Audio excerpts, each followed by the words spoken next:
I'm currently a postdoc at AstraZeneca. However, the work that I will be describing today has been undertaken during my PhD.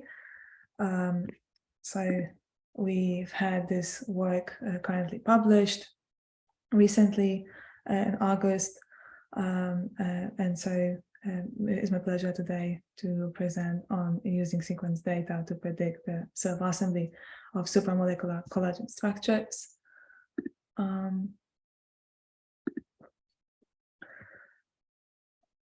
Right, so I'm going to maybe start by saying that collagens are the most abundant proteins in vertebrates, and this is because the collagen builds all of the insoluble molecular complexes that are principal component of cellular environment, and therefore they are present across all of the organs in our bodies.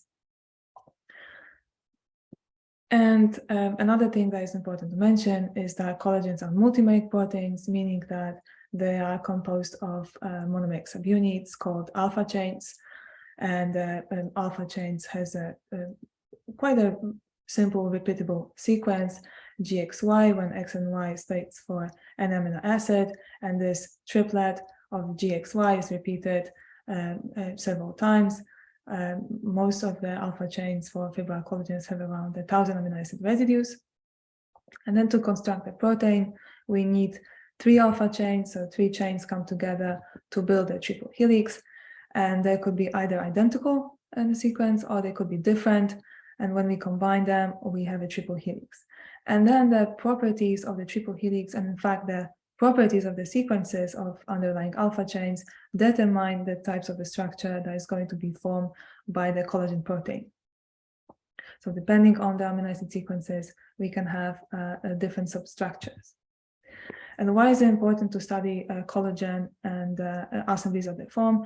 It is primarily because the collagens are involved in several human diseases, such as EDS, osteogenesis imperfecta, tumor, or diabetes. And also, collagens are very important in biomedical application, as they are frequently serving as biomaterial because of its several advantages, such as biocompatibility, safety, weak antigenicity. And then the advantages of bioengineered collagens, as opposed to just collagen taken from animal, is primarily biochemical purity, and also it is infection-free, meaning that we can't transfer any infections. And also, when we engineer a new collagen, that allows us to introduce motifs within a sequence that will then serve purpose for targeted applications, right? So there are several advantages of engineering collagens for biomedical applications. And then the subclass of the collagen that I will be particularly focusing on today are called fibril-forming collagens, and as the name indicates, they are forming fibrils. So across fibrillar collagen family, we have 12 different alpha chains, and that gives us an opportunity to construct 12 to the power of 12 to the power of 3 molecules. But in fact, in nature, we only observe 10 different molecules, and these 10 different molecules are then categorized into the 7 types of proteins. Depending on the overall abundance, we can talk about the major collagens, minor collagens, and the developmental collagens. They appear at different stages of tissue development. And what is fascinating about collagens is that some of those collagen types can build periodic fibrils, meaning that the alignment of molecules within the superstructure is such that we observe under the microscope the so-called bending patterns, meaning that we have the overlap and sort of like a gap region where we have the lower density. And this is a result of the particular interactions between collagen proteins. And then other collagen proteins do not form periodic fibrils, they just form non-specific aggregates. And the question is whether we can predict that the type of the fibril that's going to be formed purely based on the sequence of the underlying alpha chains that are forming a triple helix. So that's the question that we were asking in this paper: how interactions between collagen primers determine the periodic structure of the fibril, and then given the primary sequence of the alpha chain subunits, is it possible to predict the value of the actual offset between the assembled polymers? And in order to address this question, these questions, we collected the data sets from the publicly available repository and CBI. We collected data for 11 different types of collagens across all available autologous autologous species. And then to extract the helical region, because the sequences could have different lengths, we align them with the Lemon software, extract the helical region from the polypeptides, and construct the trimers. And if the underlying polypeptides that are incorporated into the helical sequence, into a trimer, are not identical, then we talk about this trimer as a heterotrimer. And there are several different ways in we can construct heterotrimers. In the study, we've only analyzed 4 known collagen heterotrimers. And this is summarized in this table. And also this table provides an information about the assembly type that we have for a particular collagen type. So for example, the collagen type 1, 2, and 3 are unknown to assemble into the periodic fibrils with a measured periodicity of 67 nanometers. And then there are some collagen types for which the value is unknown. There's no measurement whether or not they form periodic fibrils. And for some, it's known that the fibrils are non-periodic. And there is also we distinguish a species for which the experimental data that confirms it is available. That's the last column of that table. And this data will be used later on to define the only a single parameter that we have in this modeling work. So this is the data that we were working with. And the model, right? Because to be able to predict the periodicity of the whether or not a collagen will assemble into periodic fibril, we need a model. And in this work, we model collagens as the rigid rods that are composed of segments, so that we have a discretized representation where each segment can interact with the neighboring segment of a neighboring helix within the range of 3, as we see on the top right. And each segment comprises 3 different amino acids, the glycine from each from different chain, the glycine from one chain, and then the two amino acids from other chains. So we have 3 amino acids forming a segment, and then the helix is a composition of segments that are distributed of around 0.3 nanometers, which is the rise of the helix. So you have this discretized representation and the helix model as a rigid rod. And before we can define how we're going to be how the helices will be interacting, we need a scoring for the interaction between the segments. And in this work, we used the so-called statistical contact potentials to define the pairwise energies between amino acids. These matrices, this particular matrix has been derived under the assumption that the frequency of the occurrence of contact between non-bounded amino acids across large bodies of protein structure data is going to reflect the strength of the interaction. So that's why they are called knowledge-based statistical contact potential. And what we see here on the slide at the bottom is a contact matrix estimated by Miyazawa and Yenigan, and this is the matrix that has been used in this work. So this is how we are going to be scoring interaction between each pair of amino acid. And then, because the range of the interaction is each segment can interact with 4 different ways. That's why we have the summation and the division by 4. So that's how we are going to be scoring interaction between the segments. And then to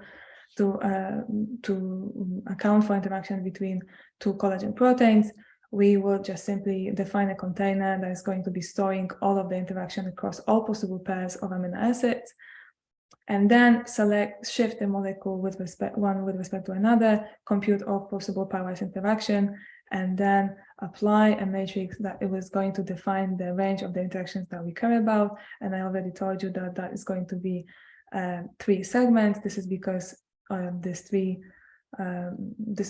is the physically possible range of interactions if we have 2 helices coming close together. And this overall equations is written down at the bottom. It's really simple. We just shift two molecules, compute all powerless interactions, and then select those that we care about and add them up. Right. So that's how we are going to be accounting for energy, and that in fact is the only possible way of modeling collagens, simply because of the length. Right. The sequences, the collagens are quite big. There are 1,000 amino acids. So any type of molecular simulations would be really computationally expensive, if not infeasible. Therefore, we had to make this approximation.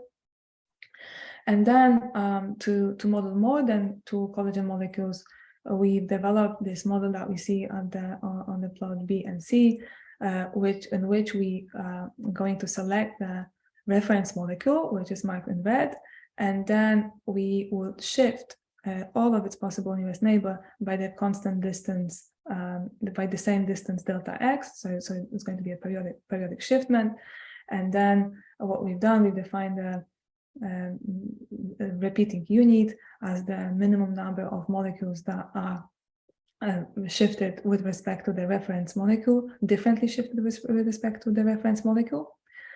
And so in this work, the shiftment, the number of those molecules that can be shifted depends on the range of the stagger that we consider. So the longer it is, the less molecules that we will account for. The shorter it is, the more molecules we would account for. And here we've only been considering arrangements between 3 and 7 molecules shifted differently with respect to the reference molecule. So that's the interaction between collagen molecules. And finally, this all has been done simply to define the deterministic classifier, because at the end of the day, what we want to do, we would want to build a trimer and establish whether or not this trimer are going to be assembling into periodic superstructures. So given that we know how to compute the energy of the interaction between 2 trimers, we can simply search for the minima of this energy, right? So we compute this energy, and then we would say that we would want to identify as a potential periodicity signals all points that are lower than the average. And then how low we would want to go, that's established by this parameter alpha. And this has been selected as the maximum value that gives us correct predictions for all sequences in the training set. Because if we set it too high, that means that we will be searching for a really deep minimum. If it's too low, then we will be classifying everything as the possible periodicity signal. So that's in fact the only parameter that we've had across all of this modeling work. And now that let's say that we identify the point that is a local minimum of this energy function, then the additional requirement for this to be a periodicity signal is this, that we would want it to be also a minimum for all differently staggered molecules. So for all different integral multiple of that value, we would want this to also be a minimum. Only in that case, we would say that that is a periodicity signal. So with this classifier, we run the predictions for all of the sequences that we've had in our data set, and this is the result. So what we see at the top is the predicted energy of interaction between differently arranged molecules for the offset values of between 200 to 255 segments.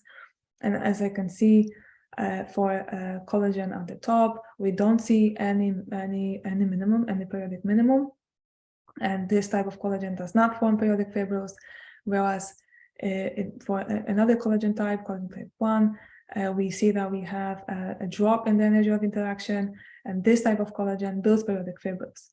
And just to say, this curve has been computed as the average across all orthologs across the species, and then the error bar is the standard deviation. So as you can see, these interactions are really conserved across the species. And then the overlapping of these curves on a particular point of the staggering distance, it's not the result of any geometrical requirements. This is purely result of the sequence of the underlying trimers. So if we have 2 differently arranged molecules around reference, both of them are going to have a minimum at the same point, right? So this is the result, right? So we knew that we can predict whether or not a sequence is going to be making a periodic fibril with some good accuracy for the trimers that we have experimental data for. And then at the bottom, we have analysis across these different data sets that were available to us. And as you can see, some collagens are predicted to build periodic fibrils, some not. And that can be summarized a bit more quantitatively, for example, in this table. So that it shows us the percentage of species for which we see the periodic signal for different collagen types. For some collagen types, we do not see any periodic signals across all different phylogenetic groups. And this also can be summarized here. So the plot A shows the exact value that has been predicted for as a staggering distance, according to the legend that shows us the phylogenetic group of a species for which we make a prediction for. So, and then the panel D shows us just the binary classification. Are these sequences periodic, building periodic fibrils or not? And as you can see, for major collagen types, there's collagen type 1, top panels, we predict that all of them are going to be making periodic fibrils. And then for some collagens across some species, like for example on the plot J, we see that we have some phylogenetic dependency. That is, most of the species are predicted to build periodic fibrils. However, sequences of birds to build non-periodic fibrils. However, sequences of birds marked in red are going to build periodic fibrils. At the present, we don't know the answer or why that is. There's no experimental data available for this. This is just a prediction. And then the C summarizes all of these predictions. So we see that for 10 out of 11 data sets, we expect that trimers to build periodic assemblies to some extent. Yeah, so these are our predictions. And then on the top of the natural collagens, we also have predicted for collagen model peptides. Of course, collagens understanding their fiber periodicity and being able to design a sequence that build periodic fibers is actually one of the most prominent challenges in design of fibrous proteins for biomedical applications. And there's a group of people that have successfully designed collagen-mimetic peptides that are able to assemble into periodic superstructures. And we've used our model to predict for these sequences. As you can see, the plot at the top shows our predictions, and on the plot B, we see the drop of the interaction energy curve for again periodically for two differently interacting neighbors. We have a drop at the same point, meaning that we have this periodic minimum, and the periodic minimum in our simulation is predicted to be at 123 segments. That corresponds to around 35 nanometers, and the experimentally measured value is 32 nanometers. Therefore, we think that we have quite a good agreement. And then to investigate it even further, we've done a lot of tests with randomized sequences, and the overall conclusion is that we are detecting periodicity signals for randomized sequences, basically detecting by chance, has extremely low likelihood, and therefore we sort of trust that this is quite a good model of predicting whether or not a sequence will assemble into a periodic fibers. And in conclusion, this work presents a really simple parameter-free model for collagen fiber design that is able to predict the structure of assembled polymers based purely on the amino acid sequences of the alpha chain subunits. And the variance and the report optimal stagger across different species allow us to conclude that this value and the phenotypic features of fibrils are well preserved across evolutionary time, meaning that once established, it hasn't been really changing much throughout the evolution. And our periodicity predictions are also in good agreement with the analysis for synthetic peptide. And we think that with this model will allow to design sequences that are able to assemble into periodic assemblies, which then can be used to design novel materials. And this plot summarizes this entire work, this approach. So we based on the pairwise interactions between collagen proteins, we are able to predict whether or not the polymers will assemble into a periodic fibers based on the pairwise interaction energy. And so now if we can just propose a new sequence, the sequence can be assemble into a trimer, and then get into the classifier, and we will have an answer, right? So all of that will be a software for this prediction, will be available soon. It's not available yet, but it will be available soon, freely, open source. So everyone interested in collagen research can use that. And then I would like to acknowledge all of my collaborators on this paper, and also Eva for her helpful discussions. And if anyone has any further questions regarding this work, please contact Melinda. And also, if you're interested in collagen research, then please check out Melinda's group. They're doing a lot of work on collagens and an extracellular matrix. And with that, I think I will take questions. Thank you.